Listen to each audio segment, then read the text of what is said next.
The rope bridge bucked under Alex's weight like a living thing, trying to throw him off. His hands shot out instinctively, grabbing the guide ropes, except they weren't ropes. Not really. They felt more like solidified mist, cool and slightly damp against his palms. With a texture somewhere between silk and smoke, they held his weight but gave. Slightly, stretching in ways that normal rope shouldn't, creating an unsettling sensation of controlled falling with each step. The bridge swayed violently. Wind howled up from the void below, not natural wind, but something with intent behind it, as if the air itself was alive and curious about this new arrival. It tugged at his hoodie, whipped his hair across his eyes, tried to pry his fingers loose from the guide ropes. Rope burned his palms despite the strange texture. Below, nothing, just air and rocks, drifting like icebergs in slow motion thousands of feet down, and a fall that would last forever, long enough to think about every mistake you'd ever made, every moment you'd wasted, every word you wished you'd said. Alex's legs trembled. His sneakers, completely inappropriate footwear for interdimensional bridge crossing, he realized slipped on the misty planks. Each step felt like a gamble. Would this plank hold? Would the whole structure just dissolve beneath him like morning fog? "Don't look down," Mia shouted from ahead, already halfway across. She moved with practiced confidence, boots finding purchase on planks Alex could barely see. Her center of gravity low and stable. And don't think about falling, the bridge is here. Respond to fear, freak out, and they get worse. "That's not helping," Alex yelled back, very much looking down, very much thinking about falling, very much freaking out. A shadow crossed overhead, close enough that Alex felt the wind from massive wings. One of the Griffins, circling, waiting. He could see it clearly now in the strain. Multi-hued sunlight, body the size of a horse, all muscle and predatory grace, covered in fur that rippled like liquid gold. The eagle head swiveled on its powerful neck, tracking him with eyes that gleamed with something disturbingly close to intelligence. Its beak, easily large enough to bite him in half, opened slightly, showing a tongue. And the darkness of its throat. It shrieked again. The sound physically hurt, resonating in Alex's chest cavity, making his heart skip a beat. The bridge swayed harder, as if responding to the sound, or to Alex's surge of terror. "Mia." "I see it, keep moving." Alex forced himself forward, one foot, then the other. Don't think about the void. Don't think about the fall. Don't think about being torn apart by a creature that shouldn't exist. Just move. One step, another step. The planks were spaced irregularly, some close together, others with gaps wide enough that he had to stretch his legs uncomfortably, toes barely catching the edge of the next plank. Halfway across, disaster struck. The first Griffin, the one that had been circling, landed on the bridge ahead of them. Not on their section, thank God. It touched down on the far side, near where the bridge anchored to the next island, but its weight was enormous. The entire structure dipped violently, planks screaming, guide ropes singing with tension. Alex's stomach lurched as the bridge tilted at a steep angle. The Griffin was even more terrifying up close. Body lion-heavy, easily 800 pounds of muscle and killing power. Eagle head crowned with razor feathers that looked like they could slice through steel. Gold eyes, not animal eyes, not really something smarter lurking behind them, locked on Alex with the intensity of a predator that had selected its prey and would not be deterred. It opened its beak and shrieked directly at them. The force of it was like standing in front of a jet engine. Sound and wind and fury combined into something that made Alex's bones vibrate, his teeth ache, his vision blur. At the edges, the bridge swayed violently. One of the guide ropes snapped with a sound like a gunshot. Mia skidded to a stop 20 feet from the Griffin, boots barely keeping purchase on the tilted planks. She yanked something from her backpack, a collapsible metal staff that snapped to full length with a metallic clack that echoed across the void. At the tip, Crystal pulsed with inner light, shifting colors. Blue to green to violet to something Alex didn't have a name for. "Big one's mine," she said, voice steady despite the sweat on her brow, despite the death-defying drop on either side, despite the apex predator blocking their path. She glanced back at Alex. "The chatty twins are yours, Thorne." "I don't have anything." Alex's voice came out higher than intended. "Then make something happen." She spun the staff in a complex pattern, clearly. She'd done this before, many times, and the crystal flared. A bolt of crackling energy shot out, brilliant blue-white, slamming into the lead griffin's chest. The creature reared back, massive wings spreading for balance, feathers singed. The energy bolt had struck. Smoke rose from its golden fur.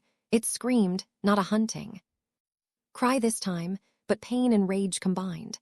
The sound echoed across the floating islands, and Alex heard answers from far away, other griffins responding to the call. But the creature didn't fall. It shook its head like a dog shaking off water and settled back into a predatory crouch, blocking the way forward. Behind them, Alex heard the rush of air over wings. He spun. The other two griffins were diving, one on each side of the bridge, coordinating their attack with frightening intelligence. One aimed for Mia's blind spot, the other came straight for Alex, talons extended like grappling hooks, each one the size of a stake. Knife and probably sharper. Time slowed. Not metaphorically. Alex's perception actually shifted, adrenaline and terror combining. To stretch the moment like taffy, he could see every detail, individual feathers on the diving griffin's wings, the way its talons adjusted mid-dive to compensate for the bridge's movement, the intelligence in its eyes that said it knew exactly what it was doing and knew it would succeed. Alex's hand tightened on the map, still clutched against his chest. The leather was hot, now almost burning through his hoodie. The silver lines woke again, brighter than before, crawling across the leather like liquid mercury, with a life of its own. He didn't think. Thinking would have meant hesitation, and hesitation would have meant death. He just acted. He thrust the map forward like a shield, some instinct older than conscious thought taking over. A spear of pure white light erupted from the center, long, sharp, blinding. It wasn't metaphorical light. It was solid, physical, a lance of condensed energy that lanced through the air and punched clean through the diving griffin's chest. The creature didn't even have time to scream. The light spear went in just below the neck, and out through the lower back, and where it touched, flesh and feather and bone simply ceased to exist, transformed into light and then nothing. Black smoke poured from the wound, not blood, but something darker, something that smelled of ozone and burning metal and wrongness.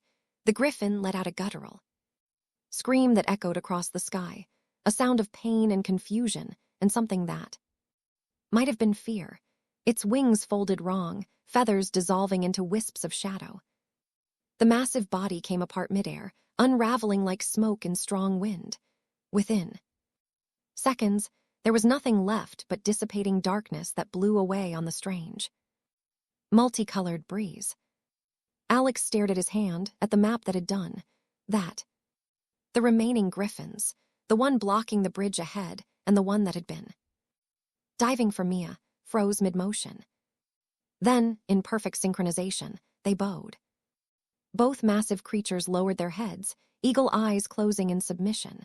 Their wings folded tight against their bodies.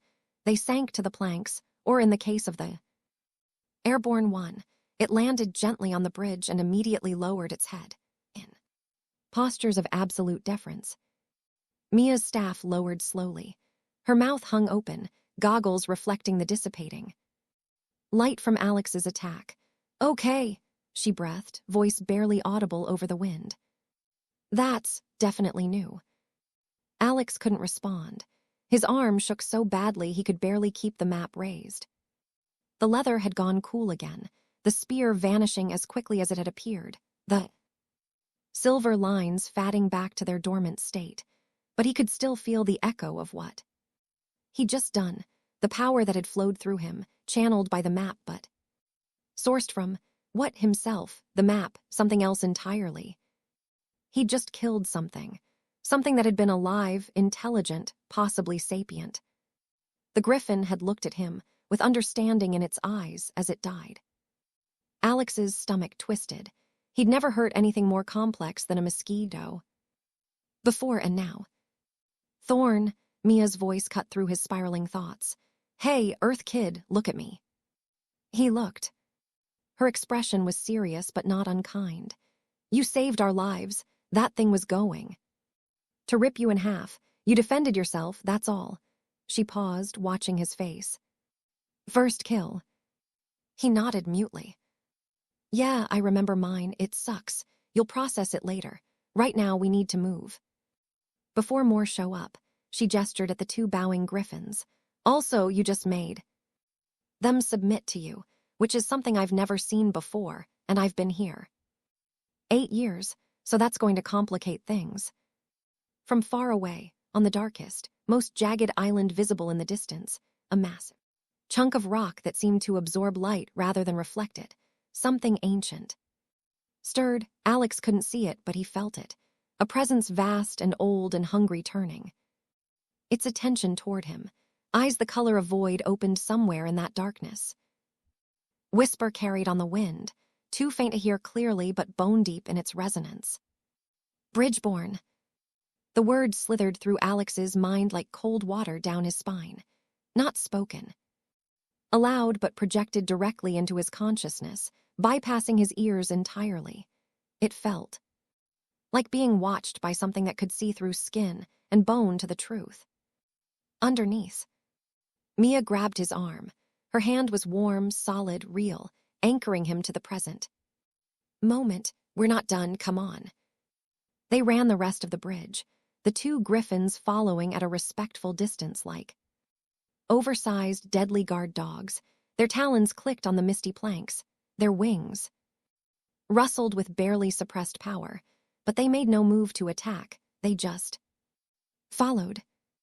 The next island was smaller than the first, maybe only a few 100 yards across. Dotted with crystal outcrops that hummed softly when Alex passed them, a sound at the edge of hearing, like distant singing or wind through a glass forest. The crystals were various colors, some clear as diamond, others smoky gray, still others with internal color shifts that defied description. Not quite purple, not quite blue, something in between that hurt to look at too directly. At the center of the island, a platform waited, flat stone ringed by glowing runes carved into its surface.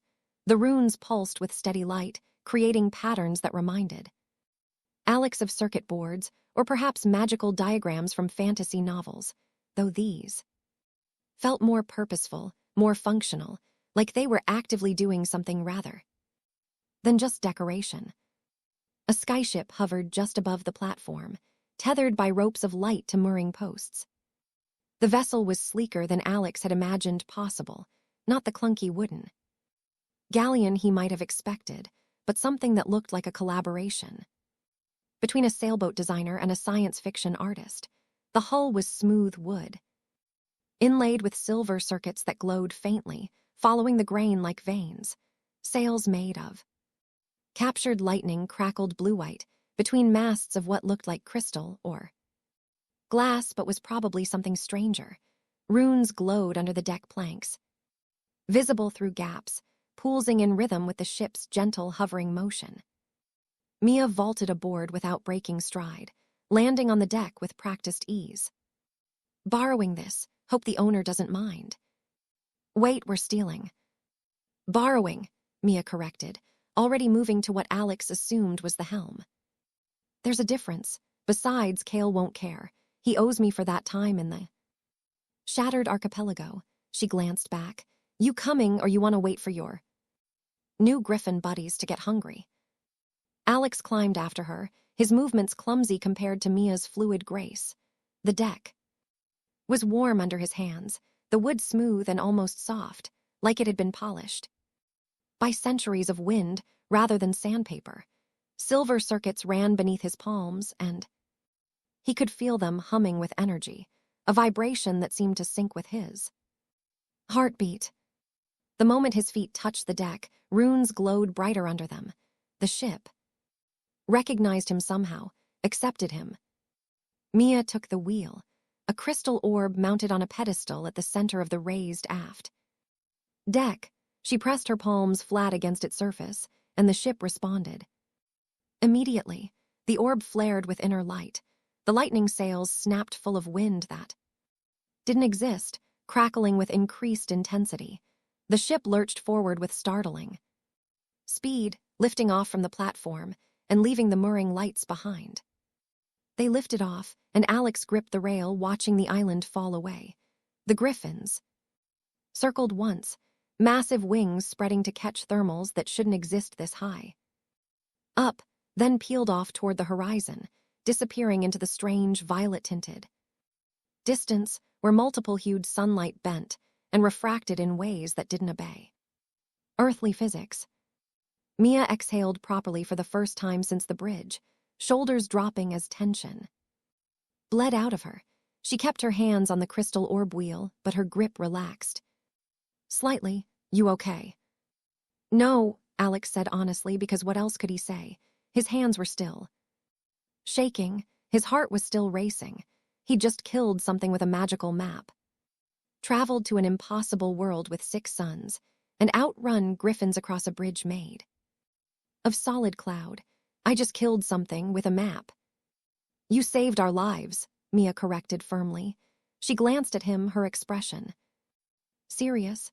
That thing was going to tear you apart, Alex. You saw its talons, you saw its intent. It wasn't coming to make friends. You defended yourself. That's what the map does. It defends its bearer. That's what it's for. But no buts. You're alive. I'm alive. That's what matters right now.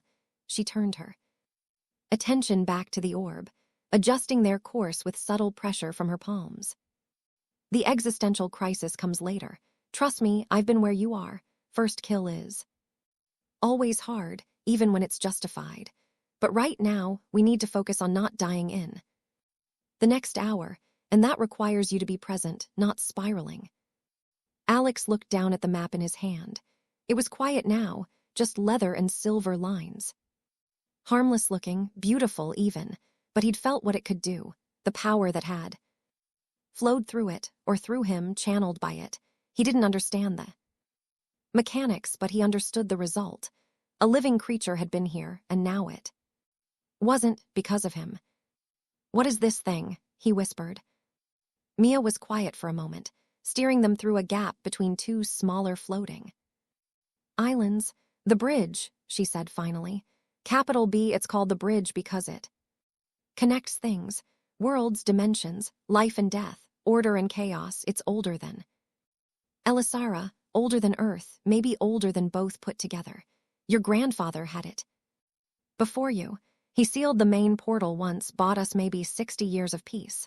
But the map, it always finds its way back to the bloodline. The Thornes are bridgeborn. You carry the ability to use it in your DNA, or your soul, or whatever you want to call it. Bridgeborn, the same word the distant darkness had whispered. That's you. You're not the first, and depending on how this goes, you might not be the last. Mia banked the ship left, threading between 3 small islands in formation. But right now, you're what we've got. Lucky us. And the weapon part, the killing things part. The bridge is both lock and blade, Mia said, quoting something that sounded like scripture or prophecy. It seals and it destroys, it connects and it separates, everything. Has duality here, Thorne. You'll get used to it, or you'll die confused. Most people don't make it past option 2. The ship sailed into violet dusk. The 6 suns were setting, or moving, or whatever they did here, casting long shadows across the floating islands. Islands drifted past on either side, some with waterfalls flowing upward in defiance of gravity, droplets rising into mist that formed clouds, that formed rain, that fell upward again in an infinite cycle. Others with cities clinging to the undersides like barnacles on ship hulls. White stone. Towers pointing toward the void, gardens blooming in midair, tiny lights beginning to flicker on as evening approached. One island they passed had creatures grazing on its surface. Not quite horses, not quite deer, something in between with 6 legs and antlers that branched like tree limbs. They looked up as the ship sailed past, eyes reflecting the multi-hued sunlight. Then went back to grazing on grass that glowed faintly bioluminescent in the growing dark. Everything here was beautiful and wrong and impossible, and somehow more real than Earth had ever felt. Mia leaned on the wheel, more relaxed now that they'd put distance between themselves and the Griffin attack. We're heading to Arali's, Sky Elf capital, theirs. Someone there who's been waiting for you. Who? Lirion, old elf. Older than old, actually. Ancient, knows your name, knows your bloodline. Been waiting 400 years, give or take a decade. Alex swallowed hard. His throat was dry. 400 years. Yeah, elves live long, and hold grudges longer, but Lirion's not the grudge-holding type, more the patient, infinitely sad type. You'll like him, or you won't. Either way, he's our best shot at figuring out why you're here 3 centuries early, and what the hell we're supposed to do about it. The ship picked up speed, lightning sails humming with increased power. Wind whipped through Alex's hair, carrying scents he couldn't identify, flowers he'd never seen, spices he couldn't name, and always underneath it all, that smell of ozone and possibility, of air charged with more than electricity, with potential and power and magic. Alex looked back at the island where he'd landed. The rift he'd fallen through was closing, slowly, like a wound healing, the edges of torn reality knitting themselves back together, but something felt wrong about it. The closure wasn't complete. There were threads of connection still, thin lines of light linking here to there, Earth to Elysara. Stretched but not broken. And in the distance, on that dark island where something ancient had noticed him, the void eyes were still watching. He could feel them. Watching, waiting, smiling. Mia, Alex said quietly, something's watching us. She didn't look surprised. Yeah, it does that. The Devourer in the Shadow Vault, it's been watching for a long time. Your arrival just gave it something new to look at. She adjusted course slightly. Try not to think about it too hard. That's how it gets in, through fear and attention. That's not reassuring. Wasn't trying to be reassuring, was trying to be honest. Mia glanced at him. Welcome to Elysara, Thorne, where everything wants to kill you. The prophecies are probably wrong, and your only advantage is a mysterious map that might save both worlds or destroy them. Standard Saturday for some of us. Despite everything, despite the terror and confusion and the weight of impossible choices settling onto shoulders too young to bear them, Alex felt something unexpected. Not quite hope, not quite determination, but something in that family, something that said, I'm here, I'm alive, I'll figure this out. He just hoped he'd live long enough to make good on that promise. The ship sailed on through the violet evening, carrying them toward Arali's, toward Lirion, toward answers or at least better questions. Behind them, the dark island watched. And somewhere in its depths, something old and hungry smiled.